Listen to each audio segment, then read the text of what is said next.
On sent qu'il fait déjà un peu plus chaud dans le sud. Ça fait plaisir. Changement de température. Il y a du vent sur la route, hein. Je le sens aussi ça. En camping-car, il y a de grosses bourrasques de vent là. Boum, ça me donne carrément des coups de volant quoi. C'est un mode de vie qui me plaît vraiment beaucoup. De pouvoir bouger comme ça, découvrir la France, chaque jour dormir dans un nouveau lieu et tout, c'est vraiment trop bien.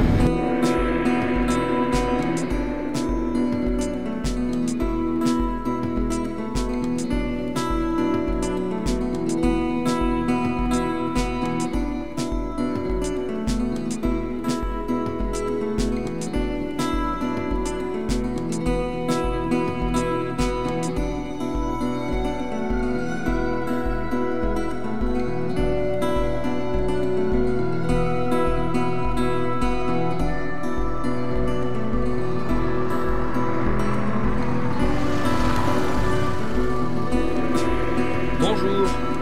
Aujourd'hui, dans cette matinée, je vais vous parler de comment remettre à zéro et préparer le camping-car quand on est en vadrouille. De temps en temps, on tombe sur ce qui s'appelle des aires de service, où en fait, il y a ce genre de petites bornes mises à disposition, où en fait, quand déjà tu arrives, tu as une plateforme comme ça, où tu peux te garer. Donc tu arrives avec ton véhicule comme ça, tu te gares dessus, tu ouvres la valve, et en fait, tu as toutes les eaux usées qui tombent. C'est-à-dire que quand tu fais la vaisselle, quand tu te laves, quand tu te douches, toutes les eaux usées, mais pas les toilettes, seulement les eaux crades, on va dire. Donc en fait, ça permet que de ne pas jeter ça dans la nature et qu'elles tombent avant dans les égouts finalement. Ensuite, une fois que tu as vidé les eaux usées de ton camping-car, tu as sur le côté de ton véhicule ce qu'on appelle la cassette. La cassette, en gros, c'est les toilettes. Donc là, pour le coup, c'est quand tu fais tous tes besoins. Voilà, tu as un petit truc comme ça, boum. C'est ce gros truc gris derrière là. Tu l'enlèves, tu vraiment le tires, et donc dedans bah, y a ton pipi et ton caca. Mais vu que tu les as mis avec un produit qui dissout, c'est juste de la flotte. Et ce truc là, tu viens le vider ici. Tu vois, ça se soulève là, levé, et en fait tu vides. Et après tu le nettoies, tu as un robinet pour nettoyer. Donc une fois que tu as nettoyé tes toilettes, en gros c'est comme si tu avais tiré la chasse, tu peux remettre la cassette là-bas. Et donc tes toilettes sont prêtes. Et ensuite, tant que tu es là, toujours à cette même borne, tu as de ce côté-là des robinets. Donc tu vois, ils ont séparé d'un côté c'est l'eau pour nettoyer, de l'autre pour remplir. Tu branches, alors faut toujours que tu aies un tuyau avec toi. Là le tuyau, faut toujours avoir dans la soute un tuyau ou deux, avec différents embouts, différents adaptateurs. Tu te branches à l'eau et tu remplis ton camping-car d'eau propre. Je sais pas combien de litres c'est celui-là d'eau propre. Et en gros ici, il y a un réservoir où je peux voir ma cuve se remplir.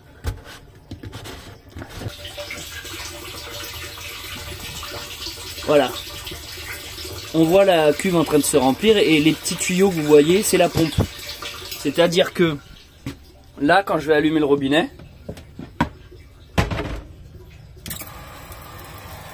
voilà. En fait, ça active la petite pompe d'ici.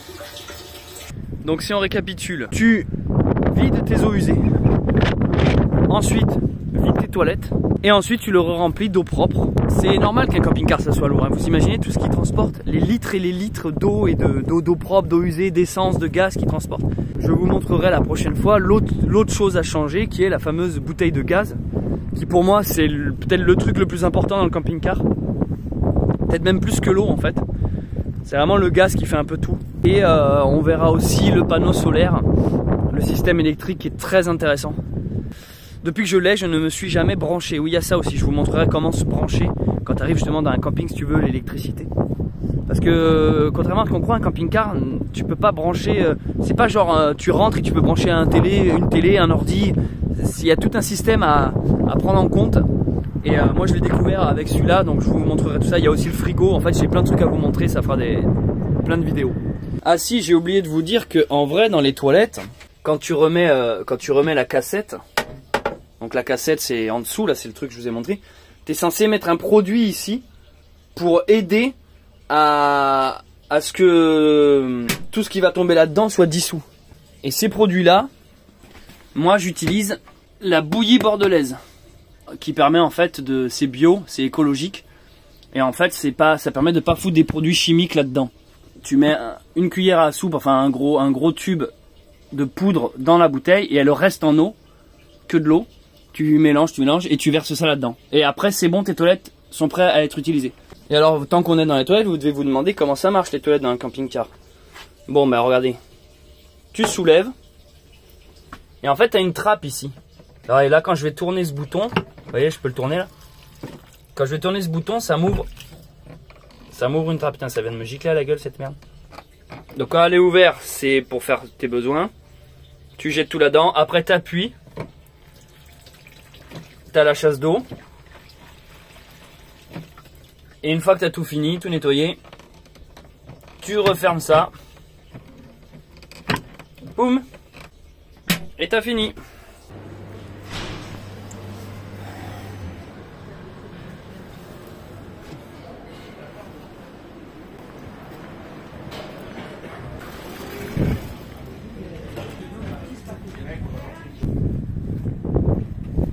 J'en suis au stade où je mets même plus le masque dans les trucs, j'en ai tellement rien à foutre, putain, il avait aucune volonté de faire un acte citoyen, quoi. Bref, comme vous pouvez voir, pendant que j'ai été prendre mon café, bon, en vrai, j'aurais pu me faire un café dans le camping-car, mais je dois vous avouer un secret. J'ai toujours aimé les ambiances dans les aires d'autoroute, je vous jure, ça m'évoque, quand j'étais gamin, ça m'évoque les vacances, en fait. Ce truc où les parents, tu pars en vacances et t'es à l'arrière de la voiture à dormir, puis ils te réveillent et t'es sur un air de service à chaque fois, le moment de la pause, quoi. Parce que généralement, ça rime avec vacances, c'est que tu pars en vacances, ou que t'en reviens. Ça rime avec aussi tu vas t'acheter des conneries. Tu sais très bien que vous avez droit à vous acheter un sandwich triangle, des Mars et les Twix, un café, tu vois ce que je veux dire, un chocolat au lait quand t'es gamin. Ça rime avec conneries. J'ai gardé ce souvenir agréable en fait. J'adore les ambiances dans les aires d'autoroute. Je vous jure, tu veux me rendre heureux, tu me dis viens on va sur un aire d'autoroute. Et du coup c'est une tradition pour moi. En fait, vous savez que j'en suis au stade où quand je roule en voiture, si je vois une station-service et tout, même si j'ai pas besoin de m'arrêter pour faire le plein ni rien, je m'arrête. Parce que j'aime bien l'ambiance, je sais pas, il y a un côté voyage, tu vois les gens qui circulent. C'est toujours vivant aussi. Tu vas à 10h du matin ou à 3h du mat, tu vas en pleine nuit, en pleine journée, le matin, soir après. Il y a toujours quelqu'un, il y a toujours un magasin d'ouvert, tu peux t'acheter des clopes, tu peux t'acheter tout ce que tu veux. C'est toujours là, tu peux acheter des souvenirs, des cadeaux de dernière minute. J'adore les putains d'ambiance sur les aires d'autoroute en France. C'est mon kiff. Donc là, il y avait le petit truc, j'aurais pu me faire le café dedans. Non, j'aime bien rentrer là-dedans, aller voir les routiers qui se rasent, d'autres qui changent leur gamin. S'il y a une vie, c'est une vie dans un no man's land, c'est ça que j'adore. Et tu auras beau choisir n'importe quelle aire d'autoroute en France, ils ont tous la même gueule. Et ça aussi, j'aime bien ce côté copier-coller, on dirait un jeu vidéo.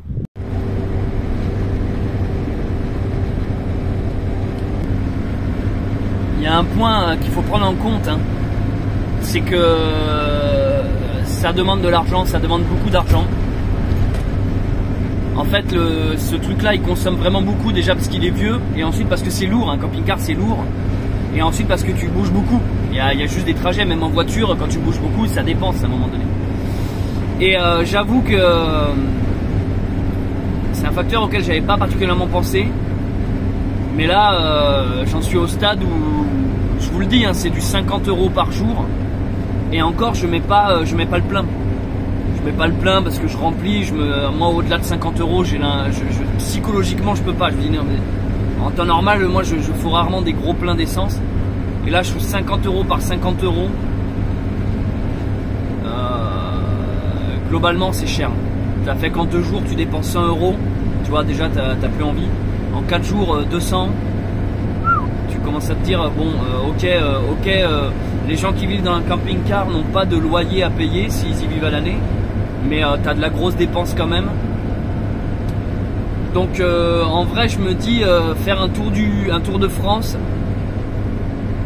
c'est chaud. C'est chaud parce que ça demande vraiment beaucoup de thunes. Tu as ceux qui en camping-car vont s'en servir en vacances, c'est-à-dire par exemple, je dis n'importe quoi, tu vas en Corse et plutôt que de dormir à l'hôtel ou au camping, tu dors dans ton camping-car, mais globalement tu trouves un point fixe où tu t'installes avec ton camping-car. Ça devient ta maison le temps d'une semaine ou deux. Tu t'arrêtes et après tu restes dans la zone autour de ton véhicule. C'est pour ça que souvent les gens, en plus du camping-car, ils prennent avec eux un moyen de déplacement supplémentaire. Un scooter, un vélo, des fois même une voiture, une petite voiture, vous voyez ce que je veux dire?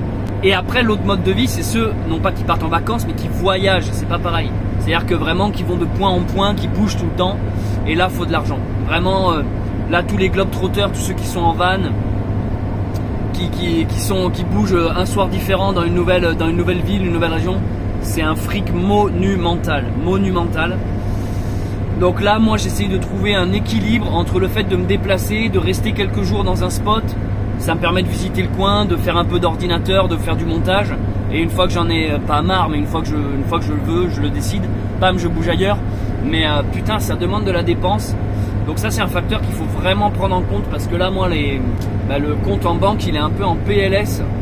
Après, je me plains pas. Je sais très bien que quand je m'expose comme ça, on va me dire « Ah bah, tu vas pas en plus cracher dans la soupe. » Je sais bien que c'est déjà une chance de pouvoir bouger comme ça, voyager. De pouvoir exercer son boulot là où on veut, j'ai une chance inouïe en fait, je m'en rends compte. Alors pause pour faire une petite précision, là j'utilise le mot chance, mais ça m'est pas tombé sur la gueule comme ça, hein. Ça fait 10 ans que je suis sur YouTube et 10 ans que je travaille à en arriver là, à pouvoir être autonome et indépendant financièrement en exerçant quelque chose qui me plaît, hein. Donc voilà, c'est aussi parce que je me suis bougé, hein. Voilà. Je m'en rends compte. D'ailleurs depuis que j'ai goûté à ce mode de vie, je peux plus rentrer dans les cases, hein. Dès l'instant que je me retrouve un vrai boulot parce que j'ai besoin de thunes, je suis malheureux au possible. Moi je suis heureux que quand j'ai un boulot, je sais qu'il se termine, tu vois, un CDD quoi. C'est pour ça que saisonnier j'aime bien parce que tu bosses l'été, puis tu sais qu'après t'es libre quoi.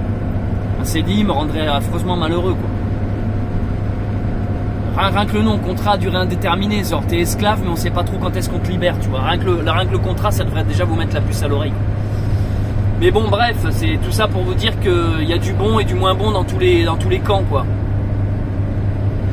Et ça c'est à prendre en compte quoi. C'est marrant, il y a des centrales nucléaires là-bas et juste dessus de la centrale nucléaire il y a un nuage en forme de secoupe volante. Je sais pas si vous voyez le nuage là. Il est là. Et il y a juste les cheminées en dessous. C'est l'UFO! Putain, je sais pas ce que c'est là mais c'est beaucoup trop beau. Il y a une falaise et puis dessus juste un putain de renfort. Putain comme ça le fait trop ce putain de village. Mais regarde-moi ça. Eh ben dis donc les amis, la route a été très longue. Je suis parti de bonne heure ce matin mais ça m'a pas empêché de trouver ça long. Alors regardez là, je suis en pays Qatar. On voit les montagnes au loin. La route est assez belle. Changement radical d'ambiance, de végétation et même de météo. Alors là en fait vous savez quoi, je pète de chaud. Il fait super chaud ici dans le sud. Je le sens là, le soleil qui tape à travers la vitre du camping-car. Putain mais c'est magnifique hein. Et aussi le vent. Il y a du vent, mais oui ici il y a beaucoup de vent dans ces régions là. Ça me fait vraiment plaisir d'être en zone Qatar. Parce que bah, vous savez à quel point j'aime les Qatar et leur philosophie, hein. J'en ai fait quand même plus de 14 vidéos sur ma chaîne YouTube sur toute la rando des sentiers Qatar. Ouais là c'est ambiance plus Méditerranée, vigne. Je suis passé à côté de la mer tout à l'heure, je l'ai pas filmé, j'avais la flemme. Et content d'arriver bientôt. Là je suis vers, vous savez, Bugarache. Bugarache, la fameuse montagne très célèbre sur laquelle aussi j'ai fait de nombreuses vidéos.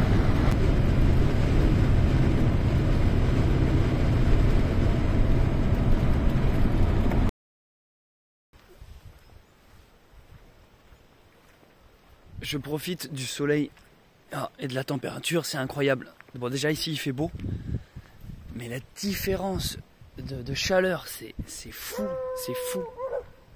C'est moi les chiens. C'est incroyable en fait comme putain tu passes d'un climat à un autre, d'un territoire à un autre, d'une végétation à une autre. Mais là la température, enfin vraiment je sens que les tempéraments, température, tempérament, toi c'est un peu pareil. C'est-à-dire que si tu habites ici, tu n'as pas le même rapport à la vie et à la difficulté que si tu vis ailleurs. Il y a vraiment une différence entre le chaud, le froid, les climats, la végétation, le relief aussi. Si tu as de l'eau, si tu n'as pas d'eau, si tu es plutôt de l'eau salée, de l'eau douce, de l'eau de rivière, des lacs, de la mer, des océans, tout ça sont des micro-facteurs à prendre en compte et qui fait que ça influe vraiment beaucoup sur les gens, leur caractère, leur vision du monde, leur mode de vie, leur consommation, leur taille, leur poids, leur couleur de peau. C'est ça qui est incroyable en fait. Et quand quand tu passes d'une ambiance à une autre, comme j'ai un peu la chance de pouvoir le faire en ce moment, ça te saute aux yeux. Il y a un peu de vent ici, c'est une région venteuse, mais c'est du vent chaud quoi. Là je me sens en été, même les oiseaux qui chantent, ça fait petit printemps là.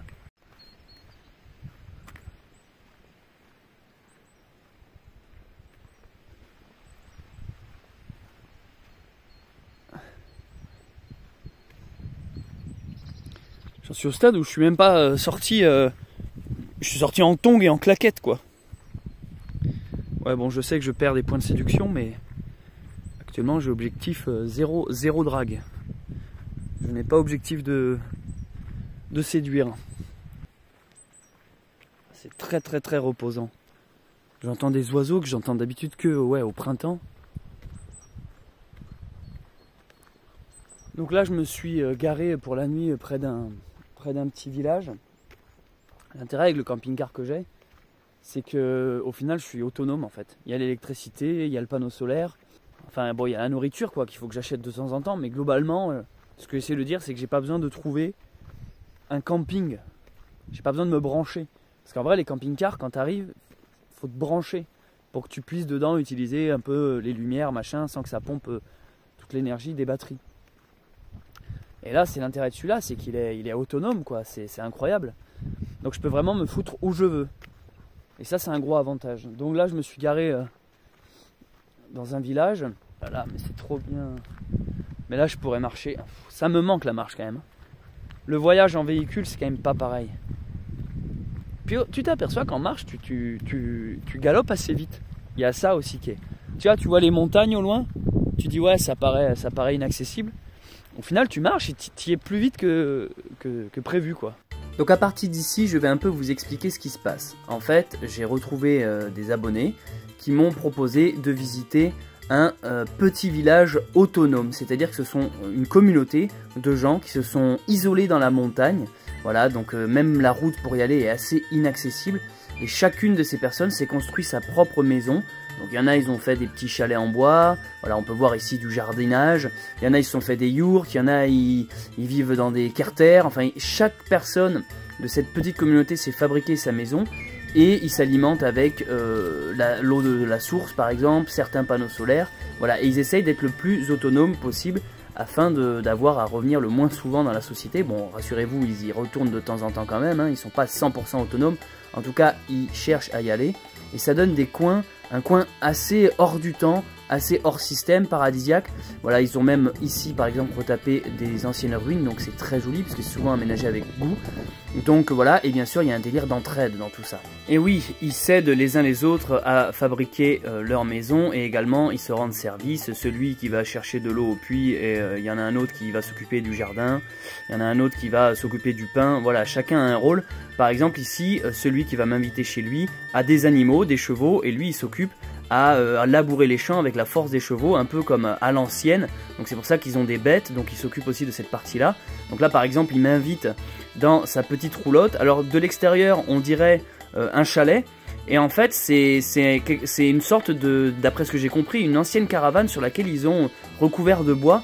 Donc là, il va justement me montrer à l'extérieur comment c'est fait. Voilà, il m'ouvre une petite trappe. Et à travers les trappes, bon, on voit les bouteilles de gaz, mais on voit aussi la structure, le châssis de anciennement la caravane. Alors, en fait, là, je filme un peu à l'arrache parce que si vous voulez, ils étaient pas trop ok pour que je filme et que je les expose sur internet. Donc c'est pour ça que je filme sans trop filmer et que je parlais pas et que là je suis obligé de faire une voix off. Là par exemple on faisait mumuse avec un gadget parce qu'ils sont un peu dans le délire survivalisme aussi. Donc là c'était une radio voilà, qui marchait, qui était autonome et qui permet toujours de capter, d'avoir toujours du réseau. Bon, la limite entre objet bien et gadget elle est toujours un peu compliquée. Ça fait plusieurs jours que j'ai pas beaucoup filmé parce qu'en fait on est en pleine tempête, en plein vent.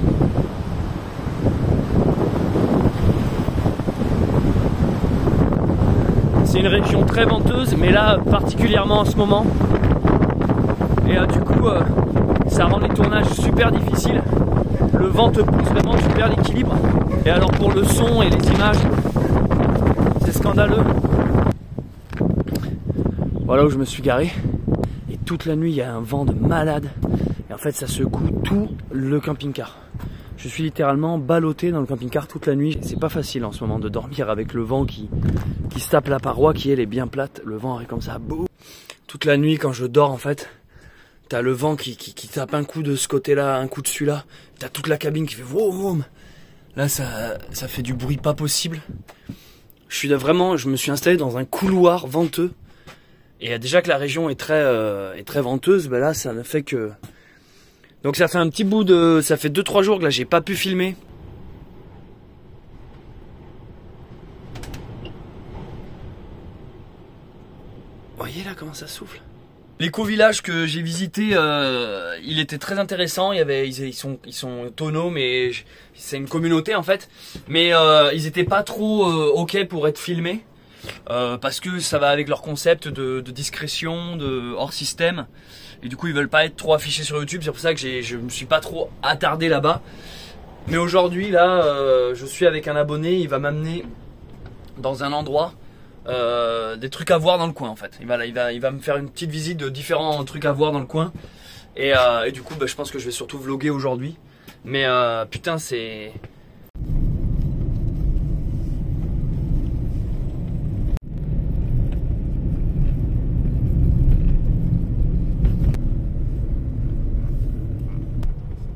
Vas-y, mets-toi là.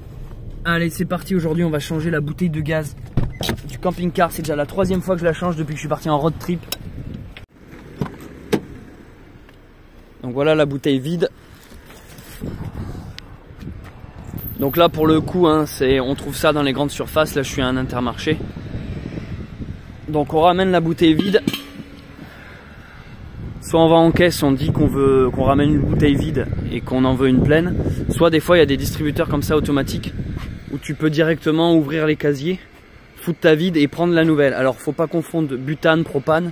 Nous ce qui nous intéresse c'est le propane, 13 kg. Donc il y a juste à se laisser guider par les informations. Et bien sûr vu que je ramène une vide, je vais payer moins cher que si j'en prenais une parce qu'on laisse ce qu'on appelle la consigne. Et après je vous expliquerai comment la mettre dans le camping-car et là le seul truc que j'ai pas filmé c'est comment je l'ai défait. Alors on y va. Alors moi c'est du propane 13 kg. Bienvenue, patientez. C'est ça automatique réservé à l'échange et à l'entrepôt des bouteilles, sinon de marque Antargaz, ok. Donc là on a les prix, machin. Recharge. Putain c'est cher hein, quand même, ça a bien monté. Continuez, bouton vert. Sélectionnez votre carburant. Alors moi il me faut du propane. Ouais c'est ça, propane 13 kg. Donc propane 13 kg, on appuie là. Bouteille propane, validée, oui. Avez-vous une bouteille vide à rendre? Oui. Confirmez votre commande, 38 €, machin, bouton vert, validé, ok. Patientez, donc là c'est le moment où il va me demander la carte bleue. Souhaitez-vous un ticket? Oui, on va mettre. Nous vous remercions. Allez chercher votre bouteille, présentez. Case 22, présentoir 2, case 22. Présentoir 2, c'est là. Case 22, ça doit être derrière. Ah oui, c'est là. Hop. Donc voilà, c'est ouvert. J'ai ma nouvelle bouteille. Ah, c'est plus le même poids d'un coup. On fout ça là-dedans. Et voilà. J'ai ma nouvelle bouteille. Ah bah putain. Aujourd'hui je suis avec un abonné qui m'amène dans un coin de chez lui les sources chaudes thermales. Et en gros c'est en pleine nature, en plein sauvage, un endroit où l'eau sort de terre chaude. Et on va se faire un plouf à... Ah ça sent l'œuf là. C'est le soufre ça. Les bienfaits de l'eau thermale sont plus à prouver hein, sur la peau, le ventre, la pensée, la détente musculaire, osseuse. C'est pour ça qu'il y en a qui font des cures.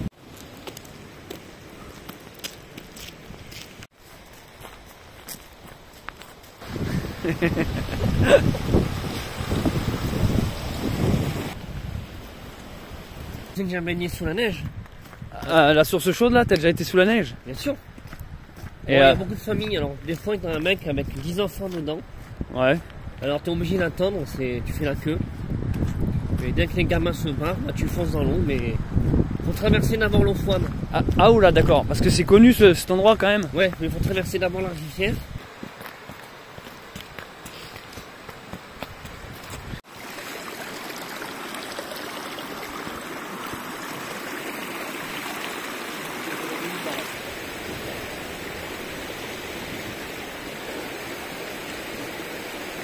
Oh non, mais c'est trop bien mon gars.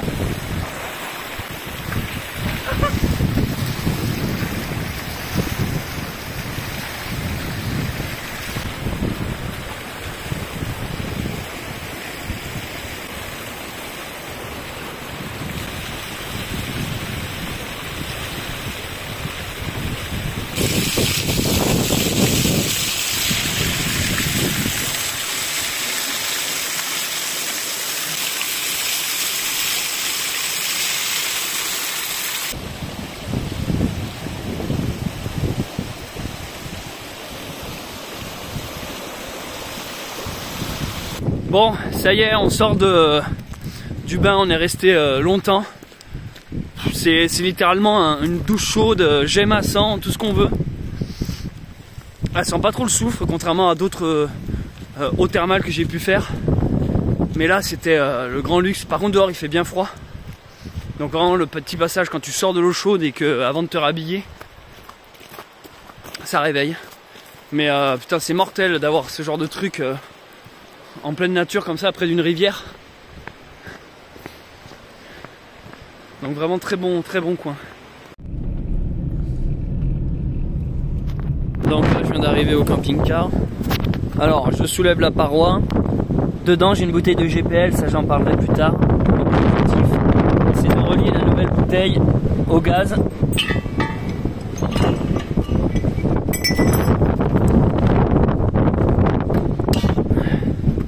Alors voilà, la bouteille a été branchée, reliée. Donc maintenant j'ai plus qu'à l'ouvrir. Voilà. J'écoute s'il y a une fuite, pas de fuite. Donc là j'ouvre la bouteille, le gaz en fait sort là et va après dans la tuyauterie du véhicule. Ça on peut refermer. Donc évidemment le gaz, toujours le fermer lorsqu'on roule et lorsqu'on se sert plus du véhicule.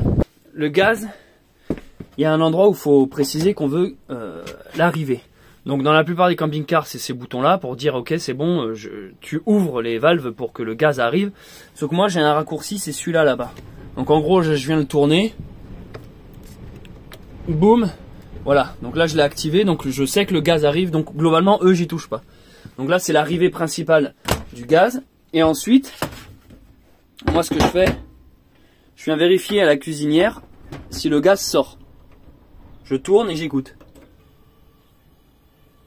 Oui, j'entends le petit pshhh, donc je sais que le gaz sort. Donc là je sais que le gaz est dans la tuyauterie. Et donc après ici, j'ai un petit thermomètre, voilà, où ça vient de me dire de quoi j'ai besoin de m'occuper. Donc là je viens m'occuper de la température intérieure. Je clique dessus et là c'est off et je viens lui dire tu me montes s'il te plaît, par exemple à 20 degrés. Et je valide. Donc là ça clignote, c'est-à-dire qu'il a enregistré que je lui ai demandé une info. Et dans quelques instants, il va s'enclencher. Voilà, la flamme s'est mise à clignoter. Bon là, il n'est pas à l'heure, hein, ça faudra que je le règle. Et du coup, ça va me réchauffer tout l'habitacle à la température à laquelle je lui ai dit. Et là où il fonctionne bien, c'est qu'ici, j'ai mis un thermomètre. Et je peux vérifier la température que j'applique ici. Je vérifie si c'est bien celle qui est affichée. Et généralement, ça coïncide à merveille. C'est-à-dire vraiment, quand je mets 18 degrés, il y a écrit 18 degrés. Enfin, du coup, c'est la preuve qu'il déconne pas, que j'ai un bon thermostat. Et alors les autres logos sur le petit côté, ici c'est l'eau en fait, c'est le chauffe-eau. Donc là j'appuie, il est éteint. Là je lui dis que je veux un peu d'eau chaude, il est en mode économique. Hot, de l'eau vraiment chaude. Ou alors boost, c'est vraiment en mode j'ai besoin de l'eau chaude brûlante maintenant, donc tu t'actives. Voilà, donc moi je laisse sur off parce que pour l'instant j'ai pas besoin d'eau chaude et ça me fait économiser le gaz. Bon là pour l'exemple j'ai mis à 20, mais généralement le soir je descends à 16 degrés pour la nuit, parce qu'une fois que tu es sous les couettes et couvertures, t'as pas besoin non plus qu'il fasse 1000 degrés. Donc je descends à 16 degrés. Si vraiment il fait froid, je monte à 18. Et en journée, ben, soit je l'éteins s'il fait soleil, soit si je suis posé en fixe comme ça pendant plusieurs jours et que j'ai besoin un peu de température, parce que par exemple l'autre jour j'étais assis là, je bossais et c'est vrai qu'il faisait un peu froid, bah je montais. Et en fait, vous voyez, on a les sorties. Là, il y a voilà. Là, j'ai du chaud qui sort ici. Vous voyez, il y a des petites aérations par là où. Et donc c'est vraiment coupé, c'est pas du tout le même système de chauffage d'habitude de la voiture. Ça c'est autre chose. En fait il faut vraiment considérer cet espace là comme très différent. Même la batterie, vous voyez, quand tu démarres, les contacts, les phares et tout ça, c'est une autre batterie. Tu as une batterie pour démarrer, tu as le chauffage de là-bas, tu as l'essence de là-bas, ça n'a aucun rapport. L'espace habitacle, l'espace conducteur, pardon, n'a aucun rapport avec l'espace habitacle, justement. Ici, tu as ta propre batterie pour tout ce qui est électricité. Tu as ton propre, alors c'est pas de l'essence, c'est du gaz, mais tu as ton propre gaz pour tout ce qui est chauffage, chauffe-eau, cuisine et frigo.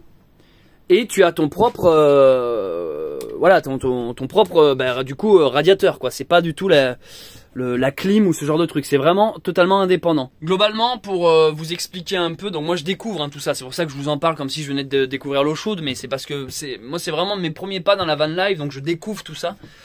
Globalement, une bouteille de gaz, au moment où je tourne cette vidéo, elles sont entre 35 et 38 euros, mais on va dire 40 euros pour résumer, voilà, 40 euros. Je peux l'utiliser, j'ai remarqué, 5-6 jours en tout. Dans 5-6 jours, elle sera vide, ma bouteille, à savoir que 5-6 jours, parce que j'utilise beaucoup. Je cuisine, donc j'utilise la gazinière là-bas, et le soir, toute la nuit, mon chauffage tourne. Parce que j'ai déjà essayé de dormir sans chauffage, et en fait, il fait très froid en fait. Vraiment c'est isolé en fait un camping-car, ce qui fait que quand il fait froid dehors, ça garde la fraîcheur à l'intérieur si tu le réchauffes pas, et ça devient un congélo. Il fait vraiment froid. Une fois ça m'est arrivé de dormir et que le gaz s'était éteint pendant la nuit parce que j'avais plus de bouteille de gaz. Je me suis pelé même avec les couvertures et les duvets, je te tremblais. Il fait vraiment froid. Et à l'inverse, quand tu chauffes un tout petit peu, ça garde une température. La chaleur est maintenue. On va dire 5-6 jours quand tu l'utilises beaucoup. Et en hiver, si tu es en printemps-été, il y a des températures plus douces, tu vas peut-être pas faire tourner ton chauffage toute la nuit comme je le fais. Du coup, ta bouteille de gaz te durera plus longtemps. Donc moi, je suis en train de vous dire, pareil, 5-6 jours, on va arrondir à une semaine. Donc globalement, ça me fait une bouteille de gaz à 40 euros par semaine. En gros, 40 euros toutes les semaines si je veux voilà, pouvoir cuisiner, pour avoir de l'eau chaude et pouvoir me réchauffer. Mais comme je le dis, 40 euros par semaine en hiver, parce qu'en ce moment on est en plein hiver, il fait froid, les températures sont basses, sont négatives.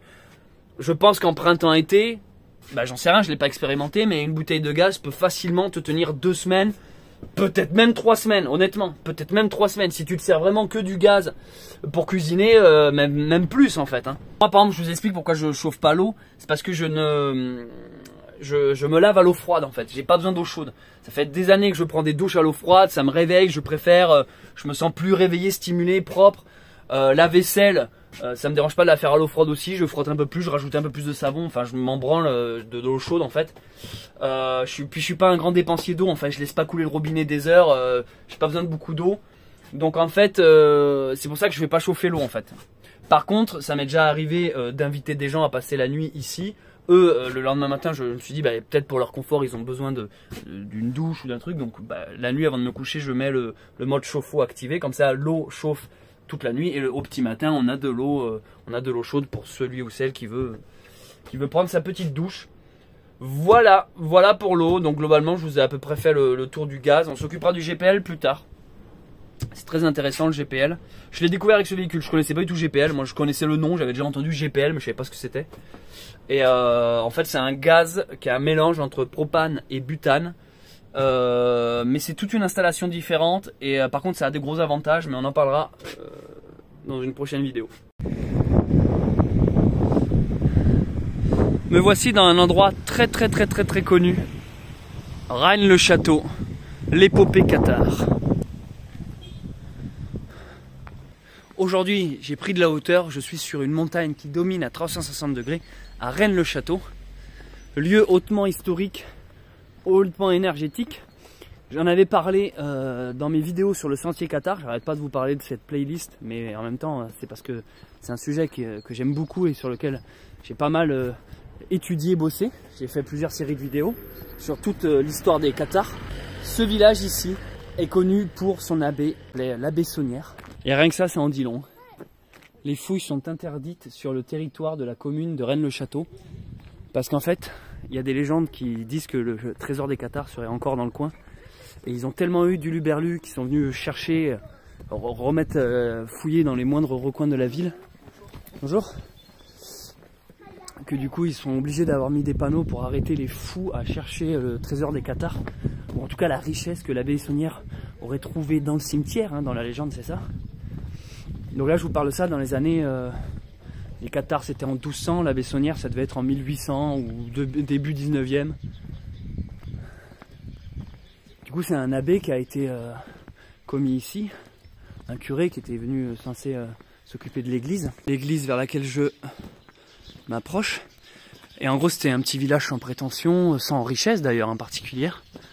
Et en fait le curé, dès son arrivée, il a commencé à faire des fouilles dans le château, il aurait soulevé une dalle, il aurait trouvé des labyrinthes, des trésors. Le cimetière aussi, il aurait retourné tout le cimetière, en gros il aurait trouvé des choses quoi, qu'on dit le secret des Cathares. Peut-être même le Graal, hein, les légendes.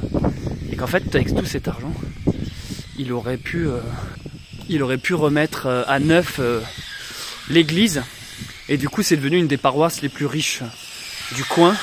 Donc c'est un lieu très connu pour les ésotériques, les sciences occultes, tous les gens un peu passionnés d'histoire et d'alchimie.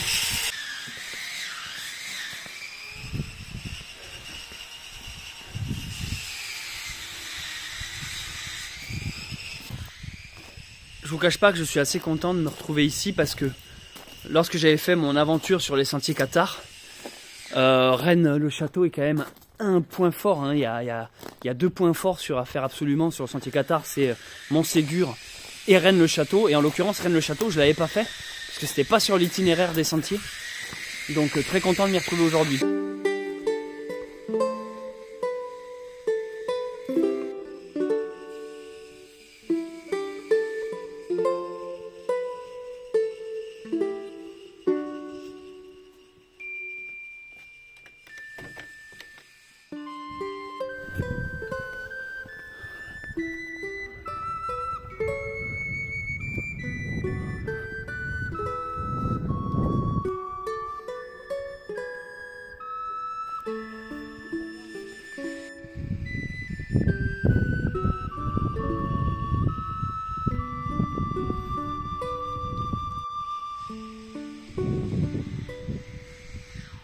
Les environs, entre toute l'histoire des Cathares, Montségur, Rennes-les-Bains, Rennes-le-Château, et aussi Bugarache qui est au loin là-bas derrière le brouillard, fait que tous ces endroits, toute cette région, j'ai envie de dire, est, si vous voulez, sujet à mystère, à curiosité, à magie. Et on le ressent en fait, hein, c'est super agréable en fait d'être ici parce qu'il y a une sorte de calme. Ce matin là j'ai été faire un petit footing dans le coin, c'est des gorges incroyables, tu sens que c'est chargé en énergie en fait, hein. Tu viens, c'est exactement comme quand tu rebranches ton portable sur une prise électrique, hein.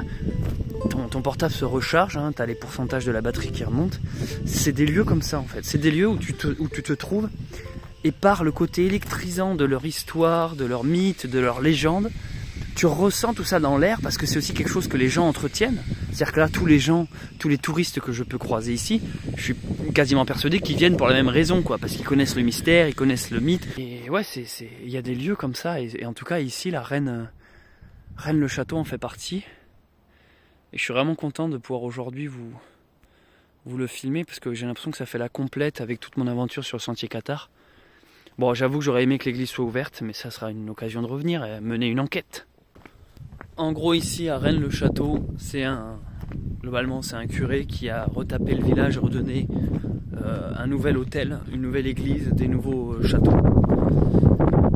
Et qui sortait on ne sait pas d'où cet argent parce que à l'époque les curés c'était pas ce qu'il y avait de plus riche. Et c'était pas simplement avec les dons des paroissiens qu'ils s'en sortaient, donc c'est ça tout le mythe. Et en fait certaines légendes racontent même que le trésor qui aurait trouvé est un secret que vraiment même le pape refusait de voir parce que ça pouvait remettre en cause toute l'église, tous ses fondements, toutes ses croyances. Le fameux secret des Cathares, exactement comme on peut voir un peu dans le film Da Vinci Code, où en gros ça remettrait en cause est-ce que Jésus a une descendance. D'ailleurs l'église et tout le lieu ici c'est Marie-Madeleine c'est en l'honneur de Marie-Madeleine ici. Contrairement à d'habitude, c'est beaucoup la Vierge qui est représentée, la Vierge Marie. Là, c'est Marie-Madeleine qui aurait pu être la femme de Jésus et donc avec qui il aurait pu avoir une descendance. Et du coup, ça change tout le dogme de l'Église tout simplement. Et ça peut-être ça aussi le secret qui aurait été découvert sur des parchemins. Et c'est ce qui fait de ce lieu tout un mystère qui est très connu, qui est connu mondialement. Hein. C'est pas qu'en France. Hein. Rennes-le-Château, je veux dire, ça vient de partout. Là, on est en hiver, donc c'est un peu calme. Et encore, pour un village paumé, il y a un peu d'activité quand même. Et voilà, c'est ainsi que se termine cette vidéo. J'espère qu'elle vous a plu. Si vous me découvrez, n'hésitez pas à vous abonner en activant la cloche. Si vous me connaissez déjà, vous pouvez laisser un pouce en l'air et un commentaire. Je les lis tous. Merci en tout cas de m'avoir suivi jusqu'ici. Quant à moi, je reprends le véhicule et je conduis vers de nouveaux horizons. C'était Céleste Grant. On reste en contact tant qu'il y a du réseau. Allez, ciao!